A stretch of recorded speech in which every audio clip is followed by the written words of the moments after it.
Tayo po nga mga minamahal ay dadako na sa pinakamahalagang bahagi ng gawain ito. Praise the Lord, ang pakikinig ng salita ng ating pinakamamahal na Panginoon. Tayo po ay tumayo bilang galang sa salita ng ating pinakamamahal na Panginoon. Narito po ang ating beloved preacher, Lando Montilla. Praise the Lord.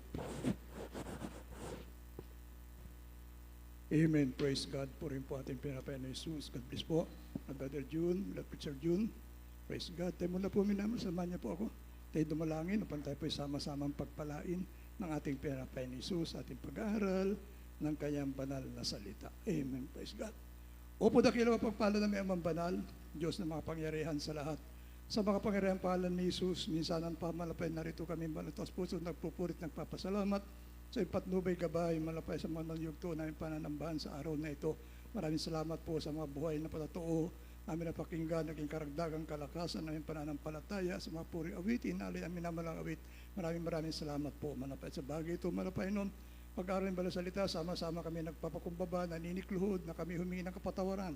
Sa lahat ng amin nagawang pagkakasala at pagkukulang, patawarin niyo po kami, malapay higit ay lingkod, malapay noon. Samahan niyo po ako dahil sa ganang akin, wala po akong magagawa. Kayo maglagay na sa sa aking mga labi. Gamitin niyo ako, mahal po, maging daluyan, espiritual na pagpapala. Ang may pangalan ng Banal Salita, nakalakip ng pag-ibig at kapangyarihan, kayo po magbukas sa puso't pangunawa na ba't makapakinig na hindi mo kami manatiling tagapakinig lamang, bagos tagatupad, nagasunod kami sa banal na salita ng pag-aralan sa araw na ito, kabing ito malapay noon. Sa mga pangyarihan pahalan ni Jesus, aming sama-samang sinasaway, pangalilangan, gawa ng kadiliman, pagkainip, pagkaantok, lumayas kayo sa mga pangyarihan pahalan ni Jesus. Hallelujah, hallelujah. Purihin po ating purpose. Makabalik po tayo sa ating mga kinupuan minamahal. Kung muna po yung nagpapaabot, na aking pinakamataas na pagpupuri, pagdadakila, walang iba kundi sa ating pinakamamahal na Panginoon Jesus, ang hari ng mga hari, Diyos ng mga Diyos, ang ating tagapagligtas. Patuloy natin inaalala, ang mga turot, gininto ang aral na ating minamahal, ginagalang mga magulang sa ating pinapay ni Jesus. Pagbati din po ng magandang gabi na po sa lahat ng Almeida family, sa kanilang minamahal na anak, malugang mga apo, mag-isalat po natin minamahal na magagawa. Sa ating beloved din preacher, but preachers, sa inyo po, minamahal kong kapatid sa Panginoon, magandang gabi na po. Mag-isalat natin minamahal ang mga awit, ating minamahal ang manunugtog, praise God. Mag-isalat po natin minamahal ang webcast viewers po natin. Luzon, Visayas, Mindanao, magandang po sa Ibayong Dagat. Magandang gabi, umaga, o hapon sa inyong mga lugar. Amen. Po sa ating lahat na narito, magandang gabi po. Purihin po ating pinapay ni Jesus. Amen. Praise God. At minamahal, handa natin ating mga puso't isipan. Mag-aaral tayo ng banal salita natin pinapay ni Jesus kung saan ito po magiging gabay po natin, minamahal, upang tayo po'y makapanatili sa mapagpalang kamay na ating pinapay ni Jesus. Amen. Praise God. Kaili po, pakibasa muna ang magiging tema po natin, Ikalawang Pedro, Kapitulo 1, talatang 3 hanggang 4. Dito po sa Ikalawang Pedro, Kapitulo 1, talatang 3 hanggang 4. Yamang ipinagkalob sa atin ng kanyang banal na kapangyarihan ang lahat ng mga bagay na nauukol sa kabuhayan at sa kabanalan sa pamamagitan ng pagkakilala sa kanya na tumawag sa atin sa pamamagitan ng kanyang sariling kaluwalhatian at kagalingan. Na dahil dito ay ipinagkalob niya sa atin ang kanyang mahalaga at napakadakilang pangako upang sa pamamagitan ng mga ito ay makabahagi kayo sa kabanalang mula sa Diyos, yamang nakamtan sa kabulukang nasa sanglibutan. Nakatanan. Yamang nakatanan sa kabulukang nasa sanglibutan dahil sa masamang pita. Amen. Amen. Praise God. God bless po. Pagkabasa po ng banal salita natin, pinapay ni Jesus. Pabagatan po natin ng pag-aaral, minamahal, abundant provision from God. Amen. Praise God. Nabasa po natin, minamahal, kung gaano minamahal, kapalad natin, minamahal, na naglilingkod sa mga Panginoon, kung paano natin naalaman ang tamang paraan ng paglilingkod sa mga Panginoon. Ay kung paano po sinasabi sa Biblia, marami nagsasabi ng Panginoon, at hindi po sila makakapasok sa kanilang langit. Yaw lamang tumutupad, sumusunod sa kalooban ng Diyos, minamahal, ang siya makakapasok sa karaan ng langit. Kaya napakapalad po natin, minamahal. Ay sabi rito, minamahal, napakadakila, minamahal, ng pag-ibig ng mga Panginoon.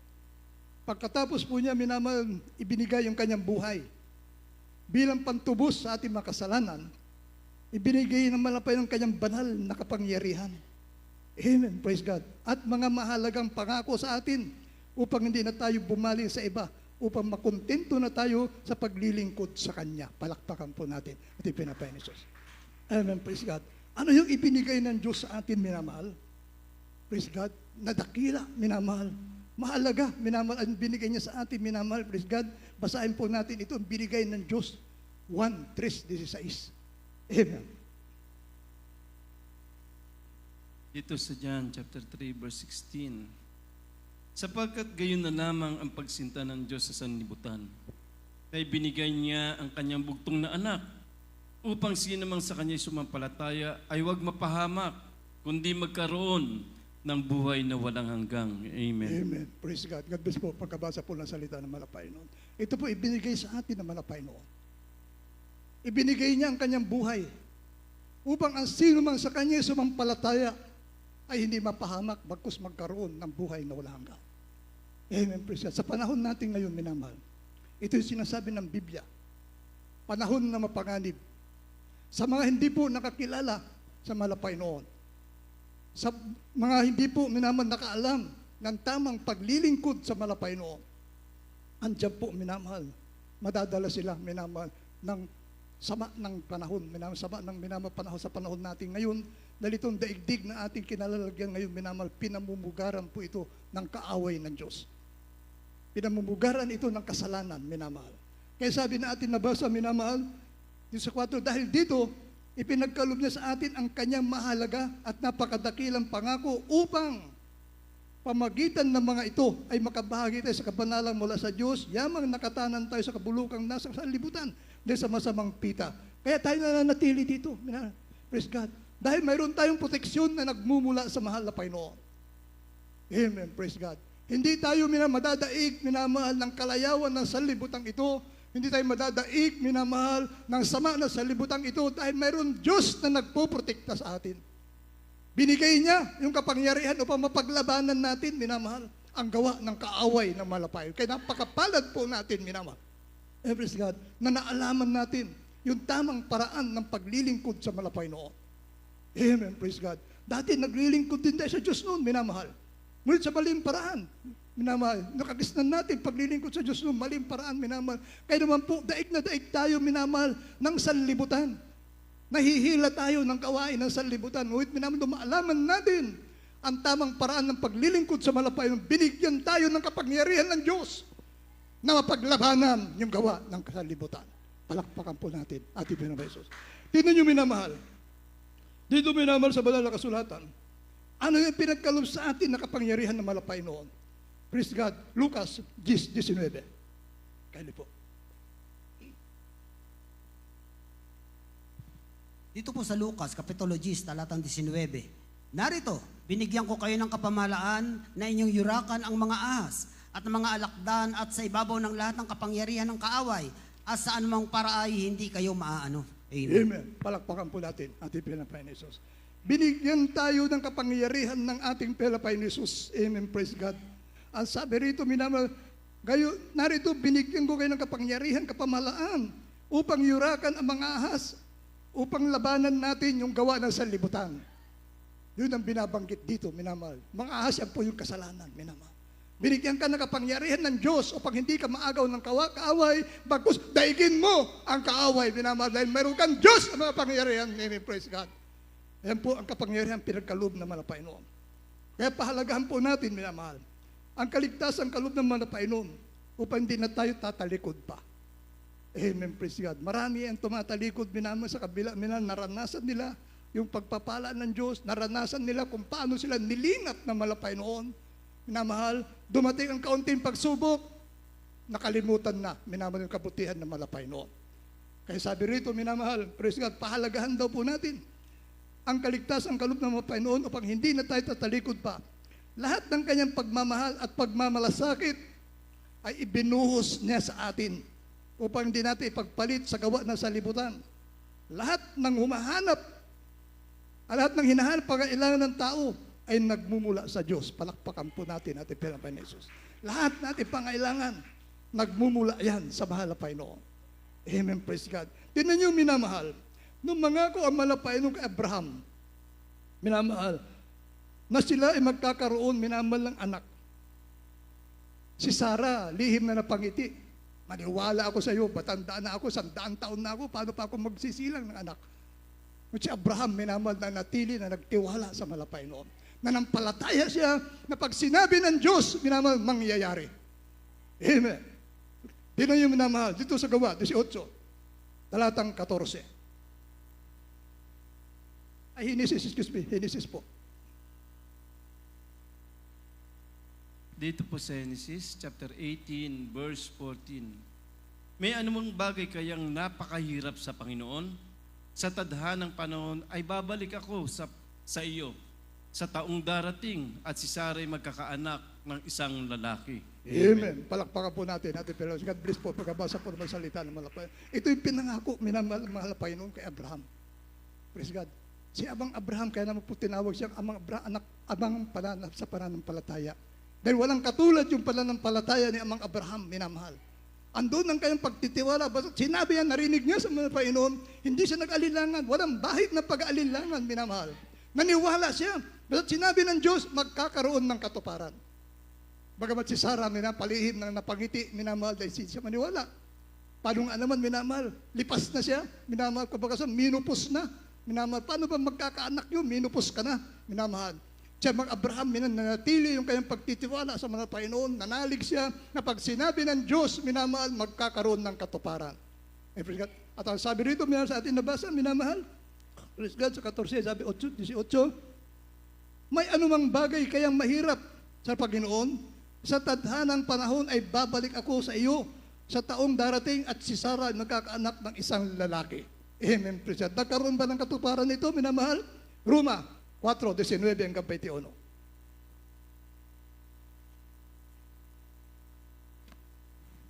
Dito po sa Roma, Kapitulo 4, talatang 19 hanggang 21. At hindi humina sa pananampalataya na ipinalagay man ng kanyang katawang tulad sa patay, na gayoy siya may mga 100 taon na, at ang pagkabaog ng bahay bata ni Sarah. Kundi sa pagtingin niya sa pangako ng Diyos ay hindi nag-alinlangan sa pamamagitan ng di pananampalataya, kundi lumakas sa pamamagitan ng pananampalataya na niluluwalhati ang Diyos at lubos na nanalig na ang Diyos na nangako ay may kapangyarihang magagawa noon. Amen. Praise God. God bless po. Pagkabasa po ng salita ng malapay noon. Hindi nang hina, minamahal ang pananampalataya ni Amang Abraham. Lubos na nanalig, minamahal ang Diyos na nangako, sa kanya ay may kapangyarihang makagawa noon, minamahal. Amen, praise God. Ngayon naman po, minamahal, walang minamahal sa mga Israelita. Nung sila'y alisin na malapay noon, minamahal sa Ehipto, minamahal, pinangakuan sila ng Diyos, minamahal, sa loob ng 40 araw, makakarating kayo sa Kanaan. Minamahal. Bakit hindi po nangyari? Dahil sa katigasan ng ulo ng mga Israelita. Sa kabila, minamahal, ng provision na pinagkakalob sa kanila ng malapay noon. Lumilipas ang taon, lumilipas ang panahon, yung damit na suot-suot nila, minamahal, hindi lumiliit. Hindi naluluma. Yung chinilas nila, hindi naliliitan, minamahal. Paglaki ng kanilang paa, lumalaki rin yung kanilang chinilas, minamahal. Imagine, 40 years! Hindi sila nagpalit ng chinilas. Yung damit nila, ganun pa rin. Habang lumalaki sila, lumalaki rin yung kanilang damit. Ito ang hindi nakita ng mga Israelita, minamahal. Yung provision, yung pagpapala, yung kaloob na malapay noon. Hindi nila napansin ito.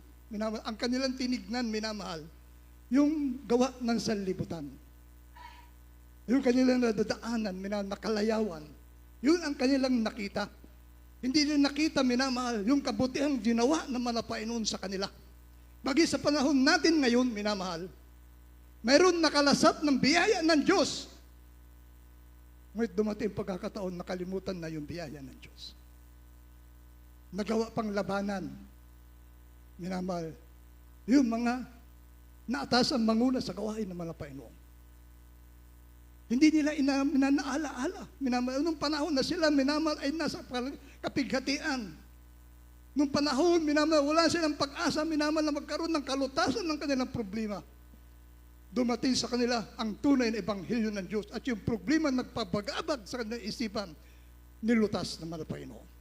Amen, praise God. Kaya sabi rito, minamahal, Walang nagkulang ni isang salita sa lahat niya mabuting pangako sa mga Israelita. Nang sila'y alisin sa pagkaalipin sa mga Ehipto. Unang Hari, 8:56. Ano po? 1 King Handa chapter po ang 8. Isaiah 45:3. 1 King chapter 8 verse 56. Purihin ang Panginoon na nagbigay kapahingahan sa kanyang bayang Israel, ayon sa lahat ng kanyang ipinangako. Walang nagkulang na isang salita sa lahat niyang mabuting pangako na kanyang ipinangako sa pamagitan ni Moises na kanyang lingkod. Amen. Praise God. God bless po. Pagkabasa po ng mga salita ng ating pinapansin. Isaiah 45, talatang 3. Dito po sa Isaiah Kapitulo 45, talatang 3, at ibibigay ko sa inyo ang mga kayamanang nasa kadiliman, at ang mga natatagong kayamanan sa mga lihim na dako, upang inyong malaman na ako ang Panginoon na tumatawag sa iyo, sa inyong pangalan, sa makatuwid bagay ang Diyos ng Israel. Amen. Praise God. God bless po. Pagkabasa po ng mga salita ng Malapaino. Tayo minamahal, walang nagkulang ni isang salita sa lahat minaman ng mabuting pangako ng malapay sa mga Israelita. Lahat ng pangako ng mapain pawang napakahalaga. At ang dakilang minapangailangan natin, hindi tayo pakukulangin ng ating pinapay na Isus. Palakpakan po natin ating pinapay na Isus. Ibinigay ko sa iyo natatagong kayamanan. Ano yung natatagong kayamanan, minamal? Yung karunungan. Hindi po yung ginto na hukain mo pa. Yung natatagong kayamanan, karunungan yan. Minamahal, katulad, binigay niya kay Solomon, minamahal. Ibibigay sa iyo ng Diyos kapag sumusunod ka sa kalooban ng malapay no. Amen, praise God. Yung iba kasi pinagpalagay nila itong natatagong kayamanan, minamahal yung mina. Kaya nagkaluko-luko na ang buhay nila, wala naman silang nakuha. Sa Biblia, yung natatagong kayaman, karunungan yan na nagmumula sa malapay. Pagkakalob sa iyo ng Diyos, ang karunungan, upang alam mo kung paano ka lumakad sa paningin ng ating pinapay na Jesus. Amen, praise God. Kaya po minamahal, praise God. Ang sabi rito, minamahal, tinan nyo minamahal, yung mga batang leon, minamahal, kinakapos, minamahal sila ng pagkain. Ngunit, sa mga nagsisihanap sa mga painom, hindi kukulangin na anumang mabuting bagay. Palakpakan po natin ating pinapay na Jesus. Awit, minamahal, basahin po natin ang awit, 34, talatang 10. Ito po yung halimbawa, minamahal, na lahat ng pangako ng Diyos ay magkakaroon ng katuparan. Amen, praise God. Dito po sa Awit, chapter 34, verse 10, ang mga batang leon ay kinakapos, nagtitiis ng gutom.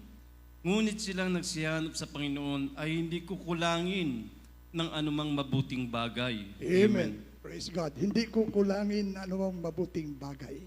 Amen, praise God. Nagkulang ba tayo? Hindi po, minamahal.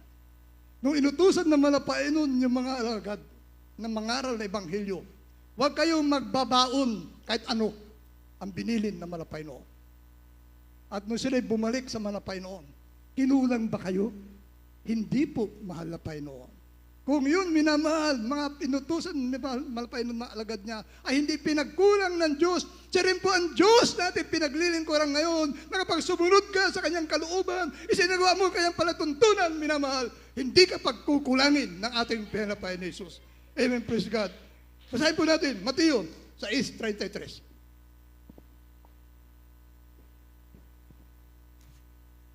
Dito sa Mateo, Kapitulo 6, talatang 33. Datapot hanapin muna ninyo ang kanyang kaharian at ang kanyang katwiran.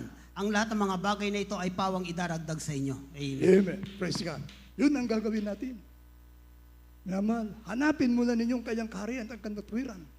At lahat ng ating pangailangan idaragdag na malapay noon. Amen. Praise God. Kaya kapag inuuna mo, malaman palagi ang malapay noon. Mararanasan mo sa buhay mo kung paano ka minamahal, tugunin ng Diyos sa iyong mga panalangin. Amen, praise God. Mangyayari sa buhay mo. Hindi ka pagkukulangin dahil pinangako ng Diyos, minamahal, hindi kita pagkukulangin, pupunuan ko ang lahat ng pangailangan ayon sa aking kayamanan at kalwalhatian. Amen, praise God. Kaya minamahal, kung minsan nakakalungkot, minamahal yung mga Kristiyano, napababayaan yung paglilingkod sa malapay noon. Sa paghahangad, minamahal ng kayamanan ng sanlibutan ito. Halos minamahal, Iwanan nila ang Diyos, minamahal, mas tupat lamang yung kanilang hangarin, minamahal. Ngunit minamahal, panghawakan natin itong sinasabi ng Diyos, kapag inuuna mong palagi ang Diyos, sinusunod mo ang kanyang palatuntunan, lahat ng iyong pangailangan, idaragdag na ating pinapay ni Jesus. Ang sabi ba, huwag kang mababalisa.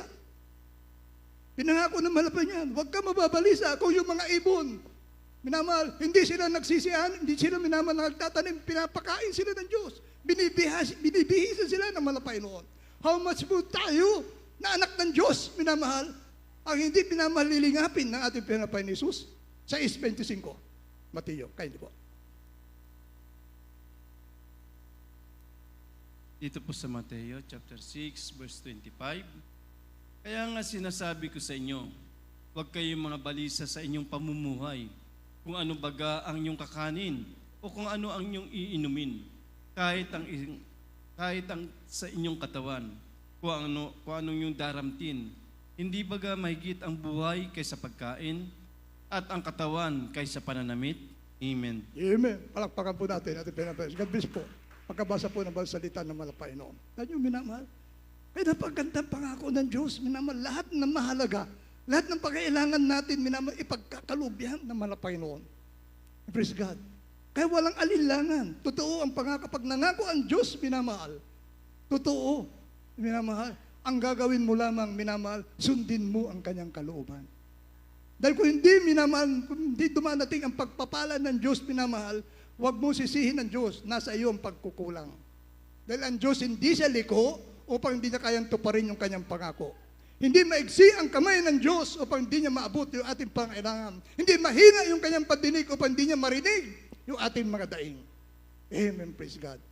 Kaya minamahal, sabi rito, minamahal, maging proteksyon. Minamahal, proteksyon, minamahal, ipagkakaloob na malapay noon. Praise God. Kita nyo, minapakarami nagpapatotoo, minamahal, halos ikamamatay na nadidisgrasya, minanaksidente, minamahal, dahil sa proteksyon ng Diyos, minamahal, di galos, walang galos. Bakit? Pinangako yan ng Diyos, minamahal, 54, talatang 17 ng Isaiah. Kindly po.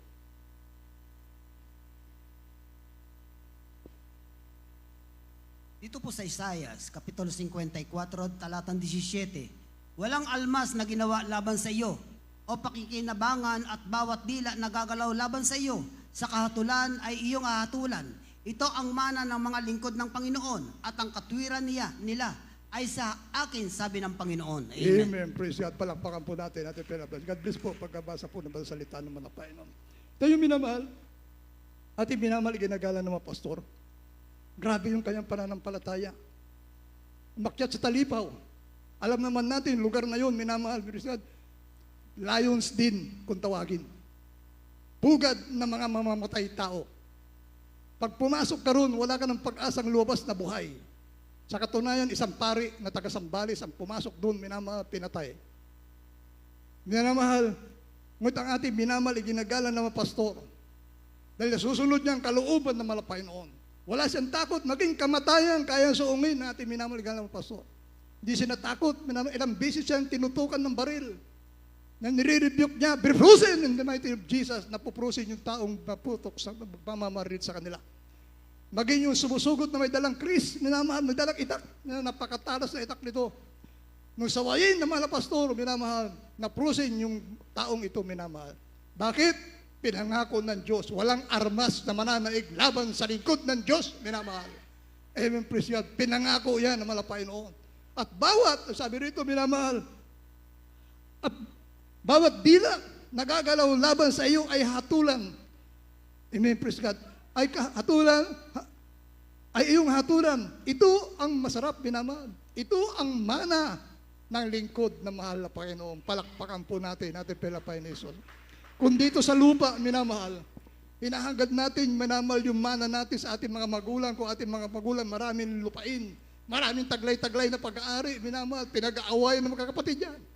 Minamahal. Mayroong kapatid, minamahal, gusto niya sa kanya lahat yung mamanahin.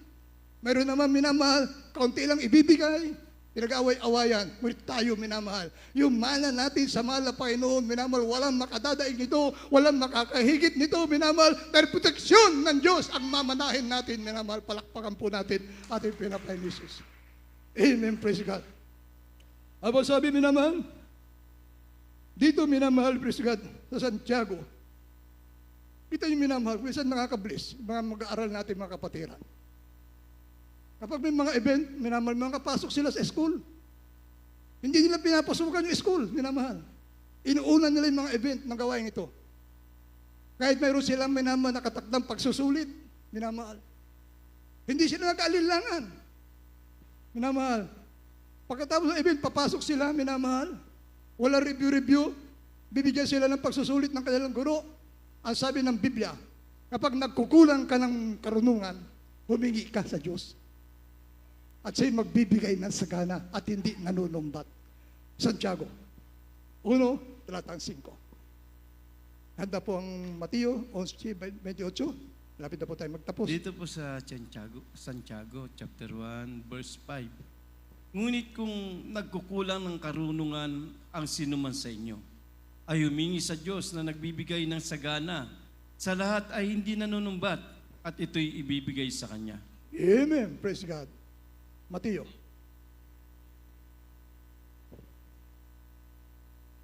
Dito po sa Mateo Kapitulo 11, talatang 28. Magsiparito sa akin, kayong lahat na nangapapagal at nabibigat ang lubha, at kayo'y aking pagpapahingahin. Amen. Amen. Praise God. Palakpakan po natin pinapraise God. Bless po sa pagkabasa po ng mga salita ng mga Panginoon. Tayo minamahal. Pinangahawakan nila, seek ye first the kingdom of God. Unahin mo lang kalooban ng Diyos, minamahal, at humingi ka sa Diyos na yung pangailangan, bibigyan ka natin pinapraise Jesus. Dahil sinabi niya, pag inuna mo aking karooban, sinunod mo aking palatuntunan, lahat na yung pangailangan aking idaragdag. Palakpakan po natin ating pinapais. Maging yung kabalisahan po natin. Kita nyo, minamahal, sabi natin nabasa, minamahal, maging yung kabalisahan natin, minamahal, ilagak mo sa mga Panginoon. Amen, praise God. Kung ikaw ay walang makain, manalangin ka sa mga Panginoon. Maya-maya may dadating sa iyo, magbibigay, mag-abot sa iyo ng pagkain. Inutusan ng Diyos, minamahal. Marami ng pangyayaring ganyan, mga pastor, minamahal. Wala silang makain, minamahal. Nagugulat, may kapatiran, nagugulat ka na lang pag uwi nila, may isang sakong bigas nandun sa pinto. Ibinigay ng mahal na Panginoon. Dahil pinangako niya, maging kabalisan mo, lahat ng pagkailangan mo, idulog mo sa akin. Praise God. O pag hindi ka mabalisa, papagpahingayin kita, pupunuan ko ang lahat ng pagkailangan mo. Palakpakan po natin. Ating pinapayos. Huling talata, minamahal. Kaligtasan sa buhay na walang hanggan. Yun ang isa pang napakahalagang minamahal provision. Pagpapala na nagbumula sa mga Panginoon. Dito po sa 1, Gs 27-28, maganda po ating minamahal mawit, ating minamahal manunugtog. Amen, praise God. Dito sa 1 chapter 10, verse 27 up to 28. Dinirinig ng aking mga tupa ang aking tinig, at sila'y aking nakikilala, at sila'y nagsisunod sa akin. At sila'y bibigyan ko ng walang hanggang buhay, at kailanmay hindi sila malilipol, at hindi sila aagawin ng sinuman sa aking kamay. Amen. Palakpakan po natin ating pinapay ni Jesus. Amen. Praise God. Hindi tayo maagaw minamahal ng kapangyarihan ng sanlibutan. Mananatili tayo minamahal na naglilingkod sa malapain na pinangako ng Diyos. Minamahal, hindi niya pahintulutan na tayo maagaw ng kaaway ng malapain. Amen. Praise God. God bless po natin, beloved Bible readers. Tayo mawit, minamahal. Praise God. Unawain natin, minamahal, yung ating napag-aralan, minamahal. Napakagandang, minamahal, provision o pagpapala, pangako ng malapain noon, minamahal, kapag ikaw ay patuloy na naglilingkod sa malapain noon, patuloy mong pinapahalagahan, minamahal, ang kalooban ng malapain noon. Praise God, tatanggapin natin ang mga pangako ito. Hindi ka matatalo na sanlibutan. Mananatili ka, minamahal. Praise God. Dahil alalayan ka, minamahal, papatnubayan ka ng ating pinapay ni Jesus. Amen. Praise God. At